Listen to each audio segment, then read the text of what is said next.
Bonjour et bienvenue dans ce nouveau tuto dédié à la prise en main de l'interface de 3D Studio. Cette première partie est dédiée aux super débutants, c'est-à-dire que vous venez d'ouvrir l'application et vous découvrez pour la première fois l'interface de ce logiciel. Cette première partie aura pour but de vous familiariser tout d'abord sur les bases de 3D Studio, les premières choses à connaître pour bien débuter et surtout pouvoir continuer graduellement vers les niveaux suivants. Alors commençons tout de suite. Lorsque vous ouvrez 3D Studio, l'interface par défaut est celle-ci. À une différence près, la couleur des textes que j'ai customisés pour un meilleur confort visuel, mais nous reviendrons plus tard sur cette option. Aussi, je suis désolé d'avance d'utiliser la version en anglais, car j'avoue avoir débuté il y a maintenant quelques années avec cette version. Et pour être très franc, je me sens bien plus à l'aise aujourd'hui qu'avec la version française, car je suis habitué aux termes utilisés dans cette langue plutôt que les traductions, des fois un petit peu spéciales, des différentes fonctions. Traduction en français. Je vous assure que de commencer à apprendre 3D Studio en anglais vous sera bien plus bénéfique pour la suite, pour vos différentes futures recherches sur le web concernant ce domaine, car beaucoup de fabricants, beaucoup de fournisseurs, de sites internet sont malheureusement plus abondants en anglais qu'en français. Donc pas la peine de faire sans cesse des traductions pour trouver ce que vous recherchez. Et croyez-moi sur parole, j'ai eu l'occasion de vivre l'inverse, c'est-à-dire de suivre un tuto d'un logiciel en français, et quelle galère ensuite pour retrouver les bons termes du domaine en anglais. Enfin, allez, c'est parti.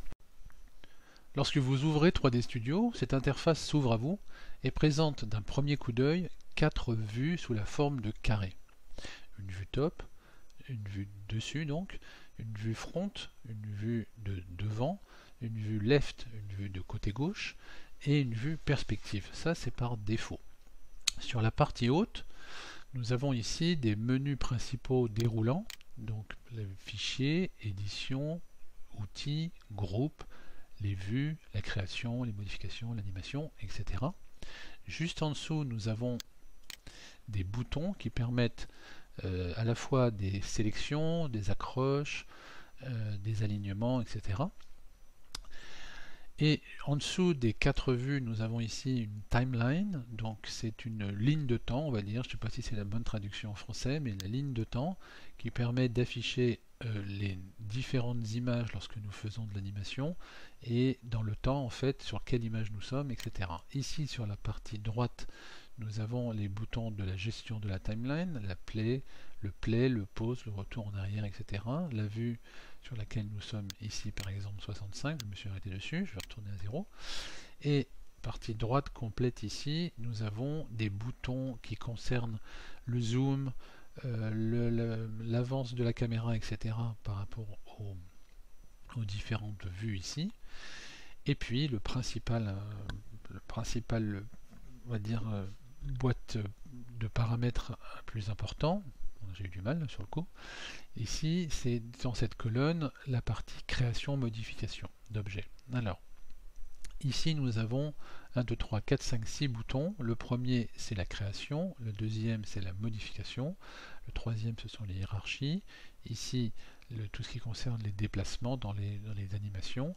Là, la partie display, donc la partie vue, ça on verra après, on peut paramétrer aussi comment on voit les objets, etc. Et ici, la partie utilitaire, il y a différents utilitaires que l'on peut utiliser. Ici, par défaut, c'est cliquer, c'est sélectionner sur création. Création, en dessous, nous avons différentes possibilités encore. Donc là, je vous montre si je fais la création, c'est déjà cliqué, mais si je fais modification, on voit modification.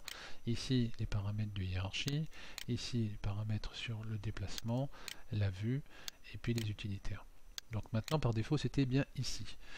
Par défaut, nous avons donc création et nous voyons ici en dessous différentes possibilités de création. D'abord des géométries, comme là par exemple des boîtes, des sphères, des cylindres. Ici des formes, donc là ça peut être plutôt des lignes, des rectangles, des cercles, etc. Donc une forme par rapport à une géométrie, la différence c'est qu'il n'y a pas de 3D, c'est juste de la 2D. Donc la différence entre une boîte et un rectangle, c'est effectivement que le rectangle n'a pas l'axe des Z, donc l'axe de profondeur, l'axe de hauteur, donc c'est tout simplement des formes. Ici, les lumières, ici, la création de caméra, et ici, tout ce qui permet l'aide à la création, et les space warp, alors là, ça sera sur des tutos bien plus loin, mais les space warp, c'est les déformateurs spatiaux, et ensuite, ici, les systèmes. Bon, voilà, on verra ça plus tard. Je reviens à la base, la géométrie. Donc, on est sur le menu création, et création de quoi? Création de géométrie. Encore une fois, si on descend plus bas, nous avons aussi plein de possibilités. Si je clique ici, là ce sont des primitives standards. Donc ce qu'on appelle des primitives standards, ce sont les boîtes, ce sont les objets géométriques de base, comme une boîte, un cône, une sphère, un tube, un cylindre. La différence entre le tube et le cylindre, c'est que le cylindre il est plein, le tube il est creux, c'est un cylindre creux finalement, un tube, avec une épaisseur voilà, mais sinon c'est la même chose mais creux. Un tore, une pyramide, une théière, un plan, donc là c'est finalement de la 2D, mais de la 2D qui peut avoir de l'épaisseur, on verra ça plus tard. Et si on choisit d'autres choses, nous avons les primitives étendues, donc là c'est d'autres choses, des capsules, etc., etc. Et bien d'autres choses encore. Bon, ça on va d'abord s'attarder uniquement sur les objets de base, c'est l'objet de cette vidéo. Nous allons prendre par défaut le premier, la boîte. Alors, comment fonctionne la création d'objets? Vous voyez ici qu'il y a autour de la vue de top une zone orangée qui permet de visualiser que cette vue est sélectionnée. Si je veux sélectionner une autre, il faudra que je clique ici, ou ici, ou ici. Seulement là, j'ai déjà cliqué un objet à créer. Si je fais bouton de droite, voilà, si je fais bouton de droite, je désélectionne la création que je voulais faire. Par contre, si je clique sans avoir d'objet à créer, je peux sélectionner les vues, tout simplement. Donc je clique bouton de gauche, et là j'ai les vues, je sélectionne mes vues. Je vais sélectionner la vue de perspective, mais qu'à cela ne tienne, si j'étais resté sur la vue de top, en demandant de créer une boîte, en cliquant directement sur la vue que je veux, ça va à la fois sélectionner la vue et en même temps créer l'objet. Donc si je clique ici et que je me mets sur la grille, je vais prendre par exemple ce coin ici, je clique et je reste cliqué, donc je clique et je glisse, et là je vais d'abord faire la forme 2D du cube, c'est-à-dire la longueur et la largeur, et une fois que ça me convient, je lâche, je tire vers le haut pour pouvoir faire la hauteur du cube, et je reclique pour finalement sélectionner, enfin créer la vue, créer l'objet, pardon.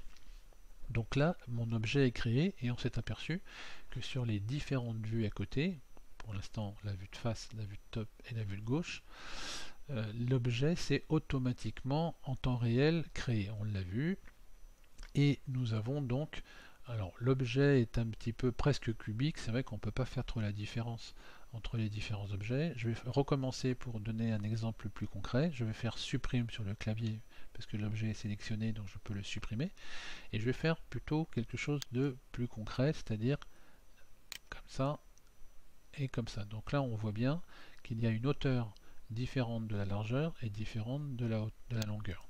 Donc là on voit maintenant la différence entre la vue de top qui permet de voir cette face là, la vue de front qui permet de voir cette face là, et la vue de gauche qui permet de voir cette face là.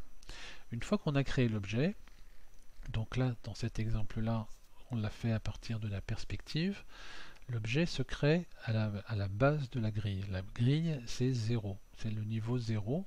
Si on va plus haut dans la grille, si on va plus haut comme ça, on sera donc dans les Z.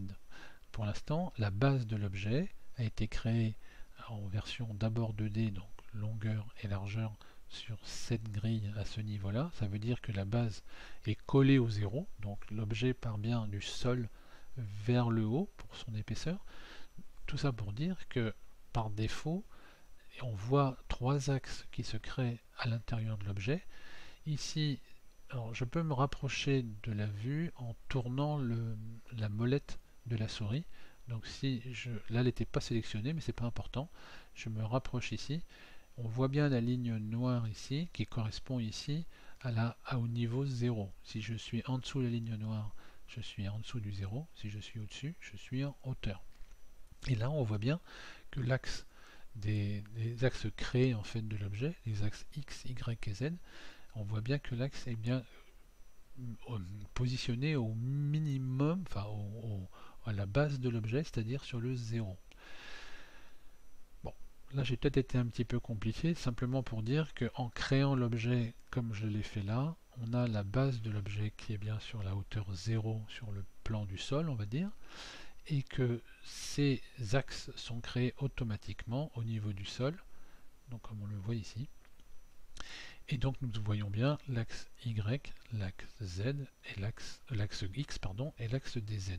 L'axe des Z qui correspond à la hauteur. Maintenant, pour sélectionner l'objet, j'ai plusieurs solutions. Déjà là, dans les boutons, je vois ici qu'il y a différents boutons qui permettent les sélections. Et cette flèche-là permet, on voit bien, Select and Move, permet de sélectionner et de déplacer l'objet. Donc, si je clique ici, mes axes deviennent des flèches. La flèche rouge pour les X, la flèche Y, la flèche verte pour les Y et la flèche bleue pour les Z. Si je m'approche de la X par exemple, elle va s'éclairer et là ça veut dire que je peux, en cliquant dessus, sélectionner l'axe des Z et déplacer l'objet que sur les Z. Et là on le voit bien se déplacer que sur les X. Je l'ai débité aujourd'hui. Que sur les X. Et on voit bien l'objet se déplacer que sur les X. Sur la vue de top, on le voit bien qui va de droite à gauche sur les X. Et sur la vue de front, on le voit aussi se déplacer sur l'axe des X. Maintenant, si je clique la flèche verte pour le déplacement en Y, là on voit bien maintenant la vue de gauche qui se déplace de droite à gauche sur l'axe des X, l'axe des Y, et la vue de top sur l'axe des Y. Pardonnez-moi, j'ai l'impression d'être un peu fatigué. Là, je dis des choses que je ne pense pas. Voilà. Donc, on a fait un déplacement en X, en Z, en Y, et cette fois-ci en Z. Et là, je me déplace en hauteur. Et donc là, vous voyez, si je vais plus bas sur la ligne, on rentre dans le sol et on se déplace sur des valeurs négatives. Voilà.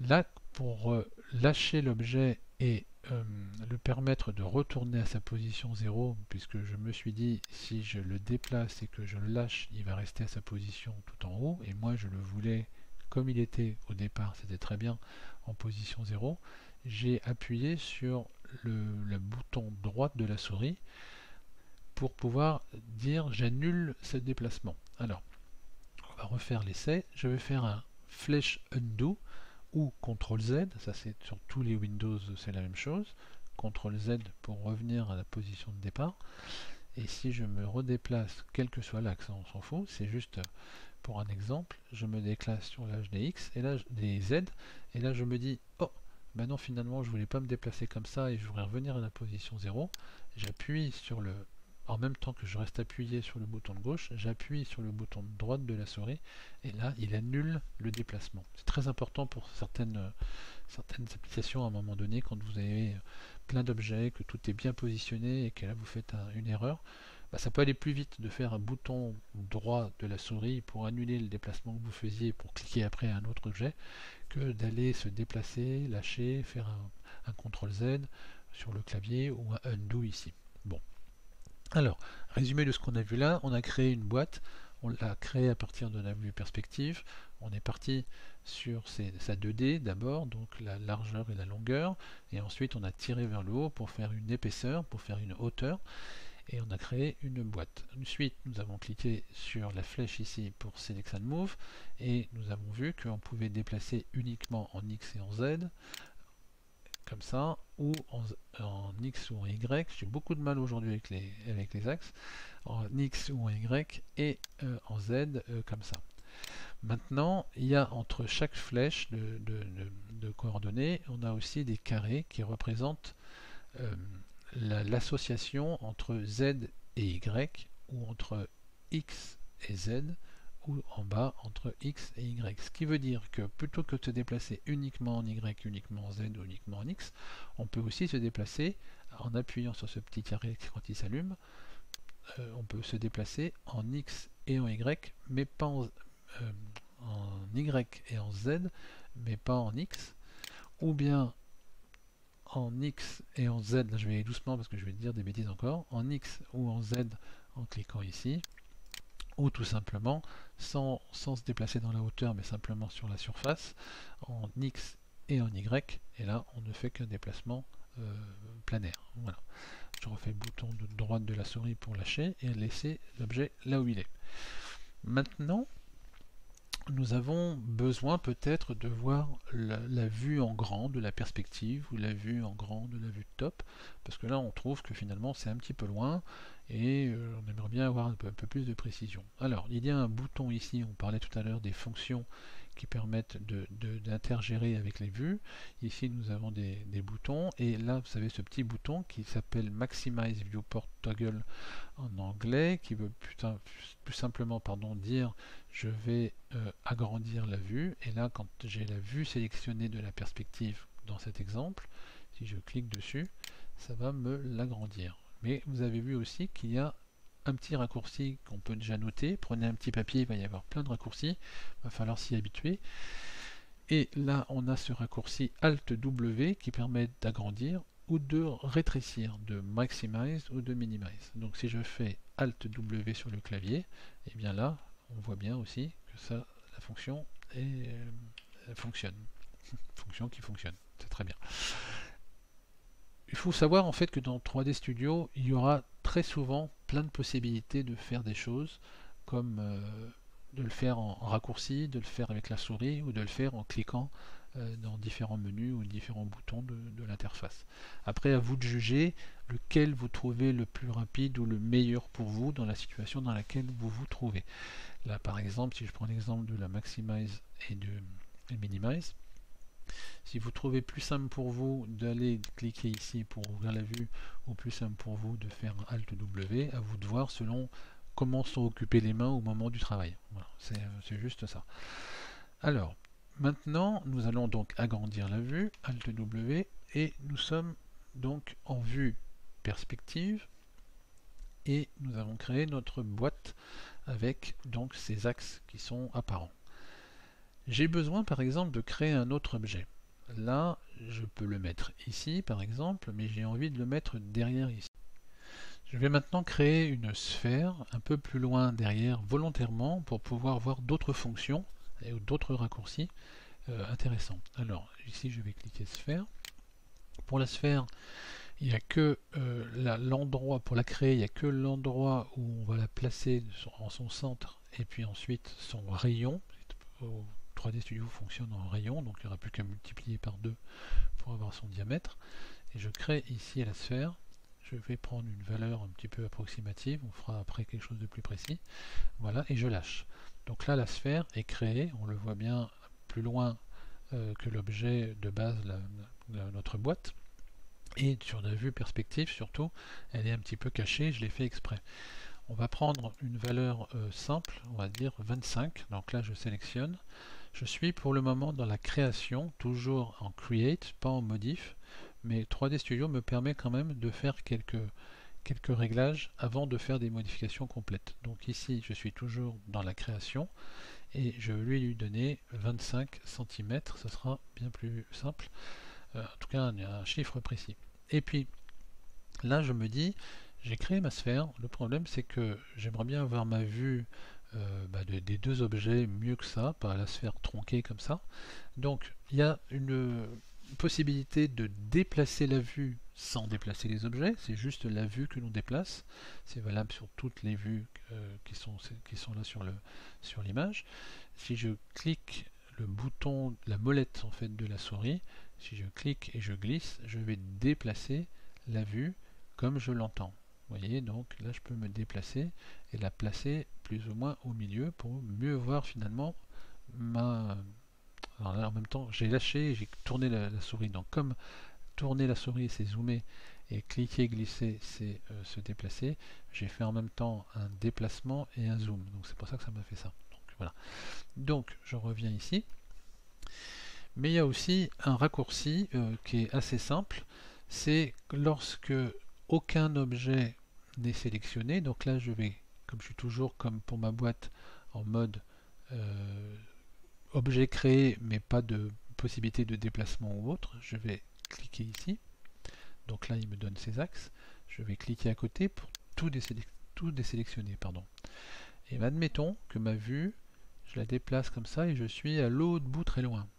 Et bien en fait, le raccourci Z permet de resélectionner tous les objets de la scène au milieu de votre vue. Donc là on est bien devant. Par contre, si j'avais un objet sélectionné, donc là je suis en mode sélection, si j'avais un objet sélectionné, admettons que je déplace encore la vue et je suis à l'ouest, j'appuie sur Z et là il me sélectionnera que celui qui est sélectionné. Enfin il me positionnera, pardon, l'objet qui est sélectionné. Si évidemment je fais la même chose avec la boîte, je déplace tout ça, je clique Z et revoilà mon objet. Il y a aussi la même fonction ici, où on voit le cube en fait ici, qui permet de replacer en fait l'objet. Donc vous cliquez ici et vous avez l'objet qui revient. Si je déclique et que je déplace tout, je clique sur le cube, il me met toutes ses vues. Si je reclique la sphère, je déplace tout, je clique ici et ça me revient automatiquement la sphère. Donc encore une fois, deux possibilités, le bouton de clavier Z ou tout simplement ici le bouton Zoom Extend Selected qui permet en fait de rapprocher l'objet, rapprocher tous les objets ou l'objet sélectionné dans la vue ici. Alors, on va réagrandir maintenant notre vue. On avait dit Alt et W, donc Alt W, j'agrandis et nous voilà maintenant avec deux objets dans la scène. Je vais retourner en arrière, j'ai fait une bêtise, je vais retourner en arrière et je vais cliquer ici la vue de gauche et l'agrandir, Alt W. Donc là on voit bien que ma boîte a été créée sur le niveau 0 puisqu'on a commencé à créer la boîte en 3 temps. D'abord on a cliqué pour faire longueur et largeur et ensuite deuxième temps on est monté en épaisseur, en hauteur. Et ensuite on a recliqué pour dire ça y est, je confirme, tout est bon, créer la boîte. Seulement, une sphère, on n'a pas de longueur, largeur, on a juste un radius, on a juste un rayon. Donc là, le centre de cette sphère, si je la clique, le centre de la sphère, bien sûr, c'est le centre total, c'est-à-dire en radius, en hauteur, en tout ça. Elle est vraiment au milieu. Pour qu'elle soit au niveau 0, il faut bien évidemment qu'on augmente d'autant du rayon la hauteur de la sphère pour qu'on soit parfaitement aligné avec le rectangle. Ici en dessous, on voit, on l'a vu, les positionnements de l'objet exact dans l'espace 3D. On voit bien ici que le Z est à 0, mais le Z du 0 c'est le centre de la sphère. Comme on a vu que la sphère on l'avait mis à 25, c'est-à-dire qu'elle a un radius de 25, elle a un diamètre de 50, donc du double. Si je tape ici 25, en plus, dans le plus, elle va monter au niveau 0, et là, ma sphère se retrouve exactement à la même position au niveau de sa base que mon cube. Si j'avais fait moins 25, donc là, moins 25, je suis à l'opposé, et j'ai là le top de la sphère, enfin le haut de la sphère, qui se retrouve finalement au niveau 0, mais en inverse, en négatif. Si je remets 0, il se retrouve là, si je remets 25, il se retrouve ici. Je refais Alt W, ça ne marche pas, on va le faire ici, et on voit bien maintenant que notre sphère, elle est bien sur le même plan que la boîte. Alors, vous voyez, là je me déplace comme ça, et là c'est encore un autre raccourci qui est très intéressant, puisque là on peut se déplacer tout autour des objets très facilement. C'est une espèce de déplacement orbital. Vous appuyez sur Alt et en même temps sur la molette de la souris, vous appuyez sur les deux, et là dans ce cas-là, vous vous déplacez de façon un peu orbitale autour des objets. C'est très intéressant. Donc on a dit, sans le Alt, en appuyant juste sur le bouton de la souris, la molette de la souris, pardon, on se déplace en panne, c'est du déplacement droite-gauche, haut-bas, voilà. Maintenant, si j'appuie sur Alt et toujours la molette de la souris, dans ce cas-là, ça me fait un déplacement orbital, comme ça, autour des objets. Donc ces deux fonctions sont très intéressantes, ça c'est à noter et à s'y habituer. Ensuite, nous voyons que nos objets n'ont pas de matière, parce que pour l'instant on n'a pas encore abordé les matières, mais il a défini 3D Studio une couleur pour chaque objet qu'on va créer. Et donc on a juste la vue classique, on va dire, des objets. Ici nous avons dans chaque vue des objets, chaque vue on a sur la vue de face, la vue de top, la vue de gauche et la vue perspective, 3 possibilités. Ici un plus pour chaque vue. Et ensuite, la définition de où se trouve, quelle vue on a. Donc si je clique ici, on a possibilité de changer, c'est-à-dire que là on peut, quand on aura une caméra, de voir la vue caméra à la place de la voir la vue de devant. La vue de la lumière aussi, quand on créera des lumières, on peut se mettre un œil en fait dans la direction de la lumière que la lumière regarde. Ensuite, on peut demander, tiens, avoir une vue perspective aussi ici. Donc là, par défaut, elle n'est pas vraiment perspective, mais si on fait notre Alt et bouton molette de la souris, on a une autre perspective ici, vous voyez. Si je me mets en vue de top et que je ne veux pas la vue de top, mais la vue du dessous, je clique dessous, et là, c'est pas très probant parce que dessous, avec les objets qu'on a, on ne sait pas trop si c'est devant ou dessus ou dessous, mais c'est effectivement la vue de dessous. Et là, si je clique la vue de gauche, je peux demander par exemple la vue de droite. Et là, on s'est déplacé à l'envers. Voilà. Donc vous pouvez paramétrer toutes vos vues comme vous voulez, grâce à ce bouton qui est le deuxième après le plus. Par contre, là aussi, on a des raccourcis. Alors c'est tout simple. Pour faire le top, c'est le T, et on le voit bien ici. Top T, donc si je ne clique pas ici, mais je clique T dans cette vue sélectionnée, j'ai le T. Si je clique ici dans la zone pour activer en fait la vue, et je clique F comme front, je me retrouve avec ma vue de front, ma vue de devant. Et ici je clique et je clique le bouton L comme left, je me retrouve sur la vue de gauche. Il n'y a que malheureusement 3 qui n'ont pas de raccourci. C'est la vue de droite, c'est la vue de bas, enfin du dessous, non, la vue de dessous, pardon, et la vue arrière. Arrière qui est donc l'inverse de devant, et la vue dessous qui est l'inverse de la vue du dessus. Voilà. Donc après ça c'est paramétrable. Ici on a dans les boutons généraux comme on a vu, le customize, et on peut définir, éditer en fait les raccourcis nous-mêmes, mais ça sera à voir plus tard. Pour l'instant c'est pas gênant puisque franchement la vue de droite on l'utilise un peu plus souvent, mais par contre la vue de back et la vue de bottom on l'utilise mais que dans certains cas. Donc finalement ils ont mis des raccourcis que sur ceux dont on a besoin vraiment souvent. Alors on peut faire un point un peu sur tous les raccourcis qu'on a vus ou les possibilités qu'on a vues jusque là. Donc si je me mets par exemple sur la vue perspective en cliquant ici, si je veux déplacer ma vue sans déplacer les objets, j'appuie, vous voyez la main qui se crée, j'appuie sur le bouton central de la souris et je me déplace, et vous avez donc un déplacement droite, gauche, haut et bas. C'est donc le déplacement pan de la vue. Maintenant, si j'appuie sur Alt et toujours la molette de la souris, là dans ce cas-là, je me déplace de façon orbitale autour des objets. D'accord ? Maintenant, pour maximiser la vue et minimiser, ce sera Alt W. Il va agrandir la vue qui est sélectionnée. Si je sélectionne celle-là, ce sera toujours Maximize, Minimize de chaque vue. Qu'est-ce que nous avons vu encore? Le Z qui permet de sélectionner les objets.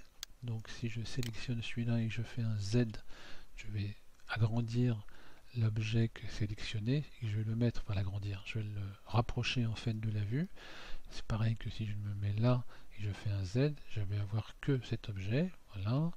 Si je clique ici et que je déplace tout, je fais un Z et je l'ai là. La molette de la souris pour faire un recul et une avance sur l'objet lui-même, donc on peut se déplacer. Et je crois que c'est tout. Et nous avons parlé de la grille. La grille est importante dans la création, dans la modélisation, pardon. mais elle peut aussi disparaître si elle vous gêne à un moment donné, puisque après vous n'avez plus à modéliser, mais vous avez juste à positionner les objets et puis créer votre scène. Vous pouvez G comme grille, appuyer sur G et là elle disparaît, mais c'est paramétrable sur chaque vue. Vous voyez bien qu'elle ne disparaît pas sur les autres vues. Il faut cliquer les vues pour pouvoir enlever la grille et ainsi de suite. Donc après vous pouvez la garder sur une seule par exemple, celle qui vous intéresse peut-être le plus, et ensuite la faire disparaître ailleurs. Je vais la remettre, voilà, ça sera pour plus tard. Il y avait je vais aller enchaîner, mais je ne sais plus sur quoi j'allais enchaîner. On va donc replacer la vue ici en Z pour avoir tout le monde, et maintenant agrandir Alt W. On voit ici qu'il y a une lumière qui éclaire en fait la scène, mais pourtant on n'a pas encore créé de lumière. Il se trouve en fait que quand vous créez le premier objet, 3D Studio crée une lumière virtuelle pour pouvoir voir les objets. Par contre, si je fais un rendu de cette scène, vu qu'il n'y a pas physiquement une lumière créée par nous-mêmes, il n'y aura rien, ce sera un écran noir. Mais cette lumière, on voit le reflet ici, elle suit en fait la caméra. C'est-à-dire que là, pour l'instant, on n'a toujours pas de caméra. Encore une fois, c'est bizarre à comprendre, mais 3D Studio crée une fausse caméra et crée une fausse lumière à partir du moment où vous n'avez rien créé. Alors on ne peut pas le rendre au niveau de l'image, mais par contre c'est très utile au moment de la création des objets. Là, si je me déplace, comme on a dit, Alt et puis bouton de la souris appuyé, je me déplace, on voit bien que j'ai jamais, vous voyez là, on voit le rectangle qui a une zone en fait d'ombrage, la partie gauche du rectangle. Par contre, quand je tourne et je m'approche de lui, finalement cette lumière revient pour l'éclairer. Donc on a bien une lumière virtuelle et une caméra virtuelle qui nous permet de voir les objets dans la vue perspective et de les voir aussi grâce à la lumière virtuelle. C'est à partir du moment où nous créerons plus tard une lumière qu'elle ne disparaîtra et elle prendra en charge la lumière en fait de la scène créée. On continue les vues ici, on parlait ici des différentes possibilités de visualisation de chaque vue. On a maintenant ici le standard. Standard, c'est la vue que nous montre 3D Studio quand on crée les objets. On a différentes possibilités. Alors, pour l'instant, je ne vais pas pouvoir tout vous montrer, puisque de toute façon, on n'a mis aucune matière, on n'a rien mis, ça ne va rien changer, puisque là, pour l'instant, ce sont des objets de base sans couleur. Enfin, s'il y a une couleur de base, mais qui n'est pas définie en matériaux, donc on n'aura pas de rendu ou de différence, mais on peut voir après cette vue-là uniquement, et ainsi de suite pour les autres vues. On peut voir en haute qualité notre scène. Là, en standard, c'est le plus standard finalement. En performance, c'est-à-dire que là, il va nous faire disparaître toute couleur, toute matière, et ça nous permet finalement d'avoir le PC qui rame moins, parce que dessus on a beaucoup d'images, enfin beaucoup de matière, beaucoup d'objets dans la scène, et finalement ça pédale un petit peu si le PC n'est pas assez performant. Donc performance, ça veut dire de rendre performant le PC, mais surtout de rendre les images, les objets les plus visibles, mais de moins de bonne qualité. C'est le contraire finalement de high quality, sauf que là pour le moment, comme on disait, vu qu'on n'a pas de matière, on a juste des couleurs. Le high quality et le standard, c'est pas vraiment, c'est presque pareil, et le DX mode pareil. Après, on a d'autres fonctions qu'on pourra voir plus tard, mais là, comme je vous disais, on a des lumières virtuelles, et on peut voir aussi la scène avec les lumières de la scène. Donc là, il est cliqué par défaut qu'on illumine la scène avec les lumières par défaut de 3D Studio. Si on prend l'autre option, on va illuminer la scène avec les lumières de la scène, mais sauf qu'il n'y a pas de lumière, donc finalement ça ne change rien. Mais voilà en tout cas la fonction que l'on peut utiliser ici. D'ailleurs, il nous met une petite étoile parce que ça ne va pas matcher. Voilà. Quoi d'autre? On a la configuration ici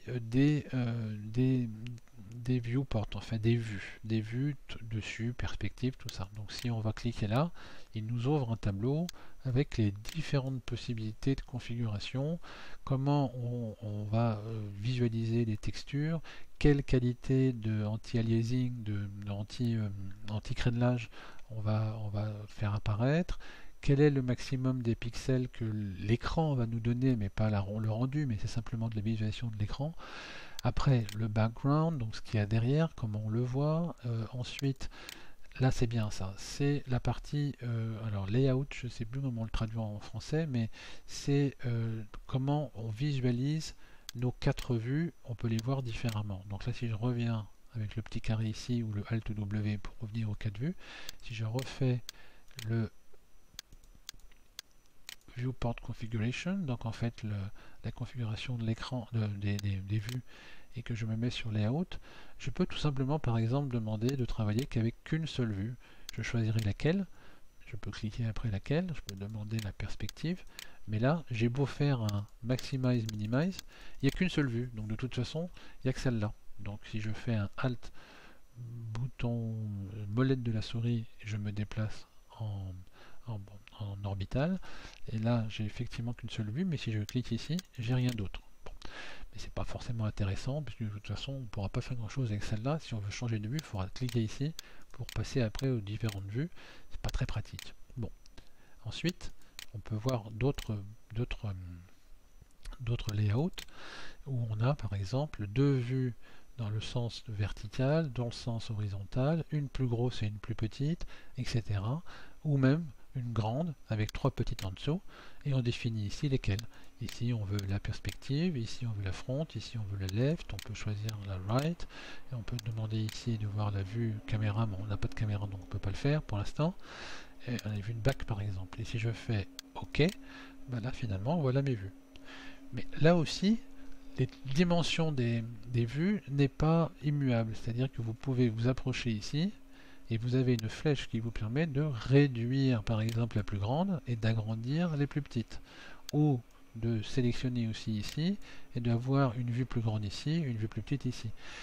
Donc tout est paramétrable. Je reviens donc sur View standard, enfin je veux dire la partie du milieu ici, Viewport Configuration, et je lui redemande le layout. On va revenir sur ce qu'on avait de base, parce que c'est ce que ouvre au 3D Studio de base, les 4 vues avec la perspective, le front et tout ça. Donc là ça va être inversé, je vais remettre la perspective là où on était tout à l'heure, le front et le top ici, et le right c'était le left ici. Et donc là on revient à la base. Et il nous repositionne dans sa dimension exacte de base. Voilà. Là maintenant on voit que nos objets ne sont plus colorisés comme on l'avait tout à l'heure. C'est parce qu'on a différentes possibilités de vue de ces objets. Là on appelle ça le wireframe. C'est le filaire, donc on voit les objets en filaire. Donc là j'ai avancé et reculé, je le rappelle, avec la molette de la souris. On le voit en filaire, et en fait on le voit ici. Bah oui, effectivement, quand on a fait des changements, il s'est remis en position initiale filaire. Enfin, une position en fait qui est pour lui une position de base. Donc si je clique ici, ou ici, ou ici, ou ici, je vais prendre celle de la perspective, on voit ici qu'on a différentes possibilités de visualisation. Pour l'instant, on est en wireframe override, ça veut dire qu'on est en filaire forcé. Si je déclique ici, on va se retrouver avec la vue qu'on avait au départ, c'est-à-dire la vue défaut. Mais aussi on peut avoir la vue facette, où on voit les facettes de l'objet. On peut avoir la vue facette avec les faces colorisées, on va dire. Donc là on a les faces de la sphère et en même temps le vue facette.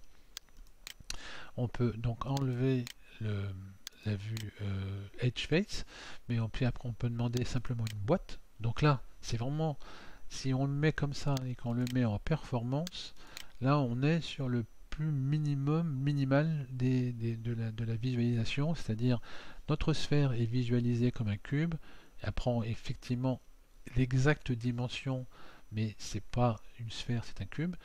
Et voilà. Et en fait, la vue bounding box nous permet, quand on a une scène très très lourde, de pouvoir minimiser en fait le calcul de l'image, parce qu'on sait très bien ce qu'on a fait, minimiser le calcul de la vue que l'on a, et maximiser finalement le calcul de rendu de l'ordinateur. Voilà, parce que des fois à un moment donné c'est très lourd. donc là c'est Bounding Box. Le Flat Color, ça permet, alors là il n'y a pas de matériau, mais ça permet de voir sans ombrage, sans tout ça, l'exactitude du matériau qu'on a rempli, qu'on a mis sur les objets. Pour l'instant on ne peut pas le voir. Les lignes cachées, donc là ce sont les lignes cachées. Et ensuite on a la vue qui est intéressante aussi, qu'on appelle Clay, c'est l'argile, une vue argile. Alors ça c'est parfait quand on a par exemple des drapés avec des ombrages, où on a des objets qui sont plissés ou autres, on voit l'exacte réalité en fait de l'objet. C'est très utilisé l'argile, la vue argile pour visualiser en mode sans matériaux l'exactitude de la scène entière. Ça c'est vraiment très bien. Et après, bon, des différentes choses qu'on utilise très rarement. Et toujours le viewport préférence. Alors non, là c'est encore autre chose. Le viewport préférence, donc c'est juste pour donner des préférences sur ce que vous voulez par défaut sur cette vue. Et ça, voilà, c'est à vous de regarder ce qui vous intéresse le plus. Ici, vous voyez, vous avez le default light. On a deux lampes. C'est-à-dire que 3D Studio peut, en lumière virtuelle, lorsque vous n'avez pas défini de lumière dans la scène, comme on a vu tout à l'heure, il peut mettre soit une lampe ou deux lampes, deux sources de lumière ou une source de lumière. La différence n'est pas forcément toujours flagrante. Par contre, ce qui est bien sur les deux lumières, c'est de pouvoir voir des zones d'ombrage qu'on a moins bien quand on tourne comme ça l'objet. Là par exemple, on voit sur cette vue là qu'on a une lumière quand même qui éclaire pas mal ici, qui éclaire pas mal ici, pas mal ici. Si je reviens en fait dans le mode viewport préférence et dans le settings ici, je remets une lumière, on va certainement voir une différence d'ombrage. Oups, alors là, attendez, là j'ai fait, alors ça c'est une fonction de 3D Studio aussi, c'est que chaque fenêtre, enfin beaucoup de fenêtres peuvent se glisser et se mettre comme ça sur l'interface. Il y a juste à recliquer sur cette partie là et de revoir en fait notre fenêtre. Alors par contre, après c'est une vraie galère pour pouvoir la redimensionner. Dommage, j'ai fait une erreur, mais vous l'apprendrez. Là aussi, ça fait partie du tuto. Vous apprendrez aussi ne pas faire cette bêtise. Voilà. Donc si je mets une lumière, on va peut-être voir une autre. Voilà, vous voyez, vous avez des zones d'ombrage qui vite arrivent et qu'on a une visualisation de l'objet qui est moins facile. Alors que quand on avait les deux lumières, c'était beaucoup mieux éclairé. Bon, après c'est à vous de voir. On va rester comme ça. Nous allons revenir donc sur la vue standard et sur le mode default shading. C'est ce qu'on avait au départ. Voilà, c'est ainsi que se termine la première partie de notre tuto. Nous allons voir dans la deuxième partie comment modifier les objets, comment faire de la modification, de la modélisation, enfin de la première modélisation, et surtout après mettre un sol, une lumière, une caméra, et faire notre premier rendu sur 3D Studio. Alors merci d'avoir suivi déjà cette première partie, et puis à bientôt sur la deuxième. Merci.